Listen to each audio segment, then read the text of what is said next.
Yo, what's going on, guys? Crystal Flakes here. For today's video, we have an article by William McKeon, the least talented player of every NBA franchise since 2010. So when going through this video, I am going to say if I agree or disagree with some of these guys out here. But also keep in mind, guys, I think this dude's mindset going into it is not like, you know, because obviously like a guy that has like a two-way contract is going to be worse than Austin Rivers. I think which I already disagree with that one, by the way. I think these are guys that actually were like expected or maybe even got a lot of minutes in the NBA and did not really pan out, you know, things like that, based off of like the potential of what they were supposed to be in the NBA. So let's go through this article, see what it's all about. If you guys can please do me a quick favor and please drop a like on this video, it would be greatly appreciated. And let's get started, my friends. Number one, we have AC Law of the Atlanta Hawks. I mean, probably a solid choice because, like, I do recognize his name. I don't recognize a single thing he's done as a basketball player. So, I mean, like I said, man, maybe me, myself, is just like I'm arrogant towards AC Law. If you're a Hawks fan, tell me if you agree or disagree with this one. Just because, like, I really don't have an opinion on him. It's just like, yeah, that's AC Law. Okay. Next up, we have James Young of the Boston Celtics. Okay, so I remember James Young. I believe he was out of Kentucky. He was supposed to be one of those players, sort of like a Devin Booker, where it's like, yeah, he was really young coming out of college, but a lot of people had some hype going for James Young, thinking he was really going to be a great NBA player. I don't really think he does anything now. I don't even think he's on the Boston Celtics anymore. It looks like he's on the Philadelphia 76ers. What I do know is he doesn't get any minutes, and he's definitely no Devin Booker. The thing about him, though, is that he still is really young, so who knows? Maybe he can become a good role player in the NBA. But it's looking like he definitely is a bust. Next up, what? All right, what's this bitch ass name? What's your name, dude? William McKeon, man. How you gonna have Jeremy Lin on this? Okay, this makes no sense, man. This makes absolutely zero asinine sense. Jeremy Lin is a beast. He's injured right now. I mean, y'all, okay, y'all go out there, man, freaking crack your knee into whatever the injury was to Jeremy Lin and try playing some basketball. Oh, okay, no, he's not Linsanity anymore. He was pretty solid on the Charlotte Hornets. But he's still the worst? Y'all gonna say out of the Brooklyn Nets, the team that got Timothy bitch-ass Mozgov contract. Are you gonna say Jeremy Lin's the worst one? Hell no, man. I don't agree with that one a billion times. Speaking of bitch-ass contracts, we have Bismack bitch-ass contract Biyombo of the Charlotte Hornets. This one I totally agree with, guys. He got a $72 million contract from the Orlando Magic after having one good playoff series. Literally, guys, one good playoff series for the Orlando Magic. I mean, 6'9", brings no offense. I'm really not a fan of his at all, especially for the type of money he got out there. So yeah, I agree with this one. Bismack Biyombo, yeah, definitely not one of the great players based off the contract. He got $72 million, but still plays more than Joakim Noah at least. Career highs of 5 points per game and 7 rebounds. So yeah, not great. Okay, next up we got Carlos Boozer of the Chicago Bulls. I will say, when Boozer did play for the Bulls, I thought he was horrendous. Like, yeah, he had some good games here and there, but for the most part, his glory days was on the Utah Jazz. I used to call him Carlos Loser all the time, man, or Carlos Boozer be boozing because he'd be doing some crazy stuff on the basketball court. Yeah, I was not a big fan of his, guys. As far as saying the worst, maybe the amount of people expected out of him, you know, being off the Utah Jazz and being an all-star on there, I guess you can make that case. But yeah, was not very good on the Bulls. All right, next up, yeah, we all saw this one coming, guys. Is it safe to say that Anthony Bennett is the biggest draft bust of all time? Because I know me as a Pistons fan, I'm saying it's Darko. But with that being said, Darko was not the first pick in the draft. Anthony Bennett was. I mean, yeah, it was not the strongest draft anyway. But this dude did absolutely nothing, guys. He had so many chances out there and it was just complete garbage. I agree with this one 1,000,000,000%, guys. All right, next up we got Dallas Mavericks, Lamar Odom. Okay, so this one I think I can agree with. The only reason I'm saying this is because I remember Lamar Odom as a member of the Lakers.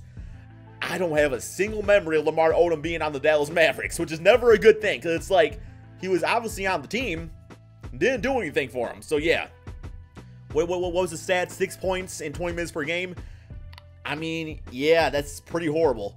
All right, next up we got Emmanuel Mudiay to the Denver Nuggets. Okay, this is the dude's name I can never remember, guys. Yeah, Emmanuel Mudiay obviously recently just traded over to New York Knicks, where it looks like the Knicks might actually be a pretty decent fit for him. But yeah, on the Denver Nuggets, just did not really pan out. With that being said, I mean, I still think it's going to take a few seasons before a guy like Emmanuel Mudiay really reaches his max potential. It says he made the all-rookie team at 13 points and 6 assists, which is really good numbers. So, because I believe this is only his second season, so I don't know, man. I feel like they should have gave this dude some more time to really become the player that they needed. But at the same time, it's like, They got Jamal Murray, who's been playing fantastic basketball. They got Gary Harris. So really, Emmanuel was just the odd man out. I do think he found himself a nice home, though, on the New York Knicks. All right, yeah, Ben Gordon of the Detroit Pistons, guys. You want to talk about disappointment, man? I remember that offseason of the Pistons. Like, they had all this cap space. Like, all this cap space where they could have made a toss at, like, an Amari Stoudemire, somebody like that. And I know free agents don't want to go play, do not want to play for Detroit because it's not, like, the sexiest destination to play basketball at. With that being said, though, man, they spent all their money on Ben Gordon and Charlie Villanueva. And Ben Gordon was very nice on the Bulls. So at the time, I was like, okay, a nice scoring shooting guard on this team. Let's see what we can do out there. I personally say it's Charlie Villanueva, but Ben Gordon really let down a lot of fans. It seemed that as soon as he left Chicago, his mind was just no longer on basketball. And I actually read some stuff. They had like some mental health issues, so hopefully he's still working through that as a person. But yeah, as far as basketball goes, he was a bad fit for the Detroit Pistons. All right, next up we got Brandon Wright of the Golden State Warriors. I know who Brandon Wright is. I don't really have a strong opinion on him. It says he entered the NBA draft after one season at North Carolina. Okay, as far as stats go, not really a lot listed right here. It says he averaged double digits minutes just once. Okay, so it just sounds like a guy that never really cracked an NBA rotation. I do remember him on the Memphis Grizzlies. I think he got some minutes there, and I know he was just recently traded. I don't know who to. But we'll see if he can still do something with his career. All right, next up we got Domantas Monajunas. Man, I know who he is, guys. I can't pronounce it. I thought it was Domantas. No, I'm thinking it's the bonus. Domantas Monajunas. Anyway, the Pistons were supposed to get this guy in a trade. Had like some back issues, so he did not pass his physical. Therefore, he went back to the Houston Rockets. When he actually does play, he actually is a solid stretch big out there. But I think injuries just kind of overtook his career, so you can't really hate on him too much for that, right? All right, next up we got Lavoy Allen of the Indiana Pacers. It says he was drafted in 2012. As far as like minutes out there, not really seeing too much out there. He only managed starting minutes in 2 out of his 4 seasons. Yeah, since he's on the G League now. So, I mean, at least he's still in A League. I mean, the G League it is, but, you know, it's not the NBA. But, yeah, I don't know, guys. Not a strong opinion on him either. So, which makes sense because it means that he didn't play at all and he didn't live up to his potential. And it says he's undersized and unathletic. So, that's definitely not 2 good things going your way. Austin Rivers. Okay, this one I disagree with. Yes, I know that, like, he's playing for his dad and everything and probably getting more minutes than he would get on other NBA rosters. But, like, in some games that I've seen him actually played in, he was pretty solid. He's got a nice crossover. He can shoot the basketball. I don't think he's the worst Clipper since 2010. I can't think of who it would be. Don't get me wrong. I'm sure they're out there. But Austin Rivers, I did not agree with this one. If anything, he's a solid role player, right? All right, Steve Nash to the Lakers. Yeah, guys, this one was pretty disappointing right here just because, like, that team had so much potential. I mean, that team was, I believe, Steve Nash. They had Kobe, Dwight Howard, Pau Gasol, Ron Artest, and people were really expecting that team to make some noise. You know, the Suns were kind of looking to move on beyond Steve Nash. He played a few games for the Lakers, had major back issues, guys, like major back issues. I actually saw pictures of his back, and it was pretty gross looking. So, another player where it's like, you can't fault him due to injury. It's like, yeah, I mean, based off of what that team could have been, it's disappointing to see, but injuries is injuries, right? So, yeah. Okay, next up, we got Hasheem Thabeet. Yo, I remember this dude was drafted, guys. This dude was pure booty, man. Pure trash out there. I just remember him from 2K because I think he had a comb in his hair, which was kind of interesting. He also, like, played basketball with a comb in his hair, which was, I don't know, just kind of weird in general. Was supposed to be, like, you know, he's, like, 7-foot guy out there. Was supposed to be, like, really good at defense, and he was just really good at being trash. So, yeah. Next up, we got Mario Chalmers, the Miami Heat. Okay, guys, I really don't understand this one. How can you call a starting point guard for a championship team trash? Like, how can you say he's the worst on that team? Because I feel like he was the perfect fit. He was a guy that's like, yeah, sometimes he got a little chippy with his teammates out there, but for the most part, he knew that his job was go out there and be a spot shooter. His job was not to be the point guard. It was to be the point shooting guard for LeBron James and Dwayne Wade. And he did that job very nicely, I thought. So, yeah, do not agree for this one as being, like, the worst. I mean, didn't Joel Embiid, Joel Anthony play for the Miami Heat? Just saying. Next up, Michael Carter-Williams of the Milwaukee Bucks. Yeah, being Rookie of the Year off the 76ers. Michael Carter-Williams seemed like the perfect type of player for this day and age in the NBA. You know, like a 6'5" guy out there, played good defense. His jump shot was falling for the 76ers. Went to the Bucks. His length would have been absolutely crazy on that team. And then he was just kind of trash. So, yeah, it's safe to say that he was a big-time bust because based off how his rookie season was. Wesley Johnson of the Timberwolves, guys. Okay, so let me just say, I remember Wesley Johnson hit a game winner against the Michigan Wolverines before. So, no, it might have been Evan Turner. I think they both actually did it. I don't know, guys. But yeah, so Wesley Johnson, the only thing I remember you by is something that recently just happened. It was not on the Timberwolves, it was on the Clippers. And that was being crossed over by James Harden, man. And unfortunately, that is how you will be remembered throughout your NBA career. Amar bitch-ass contract, Ashik. Yeah, it's like, guys, any single time I do like a 2K rebuild with the Pelicans, I always see a Ashik down there. I'm just like, the amount of money this guy got, like, he was solid on the Bulls. I don't want to say he was great. He definitely did not warrant the $60 million contract he got, you know, about 4 or 5 years ago. But yeah, he went to the Pelicans. He did nothing, guys. He's doing nothing but wasting their cap space and making it very tough to build around Anthony Davis. Joakim Noah, New York Knicks. Guys, do I need to say anything about him right here, man? Is there really anything to be said? Was nice on the Bulls. Great player on the Bulls. Great defensive player. Went to the Knicks. Was injured. $72 million. Ugh, gross.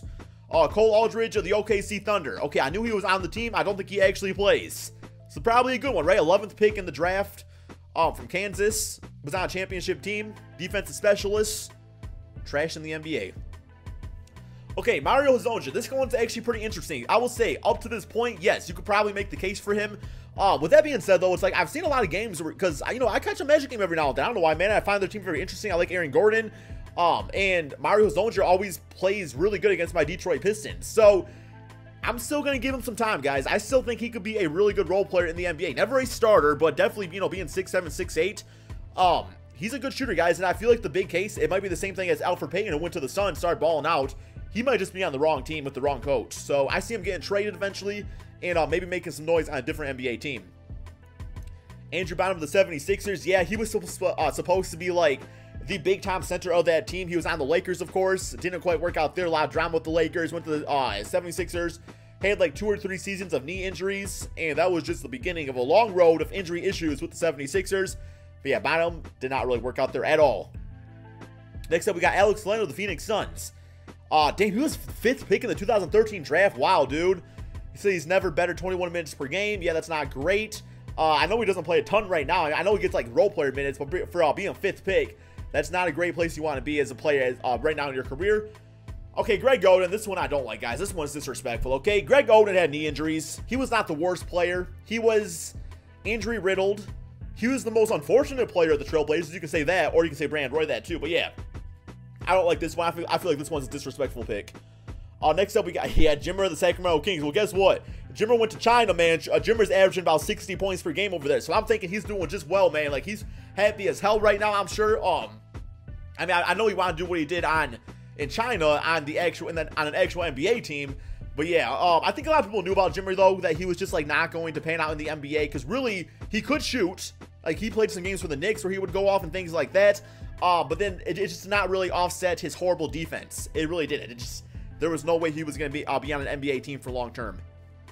Tiago Splitter of the Spurs. By the way, this dude just retired. Basketball Noob absolutely loves this guy right here. Yeah, Tiago Splitter. I mean, I don't think he's like the worst. Okay, I think he had like some decent seasons where he was like the starting center alongside Tim Duncan for a bit. Got some rebounds, played some defense. I remember he got blocked really hard by LeBron James. This one time was absolutely awesome. Next up, we got Bargnani. Okay, another one I kind of disagree with. Yes, he was the #1 pick in the draft. I understand that. But as far as like a score in the NBA, he averaged a solid like 18 points per game. Okay, this is probably what does it, though. He was drafted ahead of LaMarcus Aldridge, Brandon Roy, Rudy Gay, J.J. Redick, Rajon Rondo, and Kyle Lowry. All players you would probably wish you had ahead of Andrea Bargnani. All right, next up, we got Utah Jazz, Trey Burke. Yeah, I was actually kind of salty my Pistons did not draft Trey Burke, just, you know, being a big fan of the 2013 Michigan team. As of right now, though, he's actually doing pretty solid on the Knicks. Like, the Knicks seem to find themselves a nice little steal. Trey Burke, he's playing with Tim Hardaway, his former teammate out there. But yeah, going to the Jazz, he just didn't really do much for the team right there. So, but that's the thing, guys. You cannot call him the worst player. Just like players that maybe need to seek opportunities elsewhere for them to really optimize their NBA career. And finally, to finish up, we got Rashard Lewis of the Washington Wizards. Oh my God, dude. Wait, the Magic gave him a 6-year, $118 million deal. I mean, he was an all-star for the Magic, so that's fine. In 2010, they sent the Wizards Gilbert Arenas to the Magic in exchange for Rashard Lewis. I did not know that. In a few seasons, averaged 11.8 rebounds. Those are okay numbers. Not worth no $118 million bitch-ass contract. But at the same time, calling him the worst player, I'm gonna say that's Marcin Gortat. I don't like Gortat, guys, at all. Anyway, my friends, I hope you all enjoyed this video. Thank you all so much for watching. Be sure to drop that like, subscribe if you're new to my channel. Also, let me know in the comment section below which one of these guys you agree or disagree with.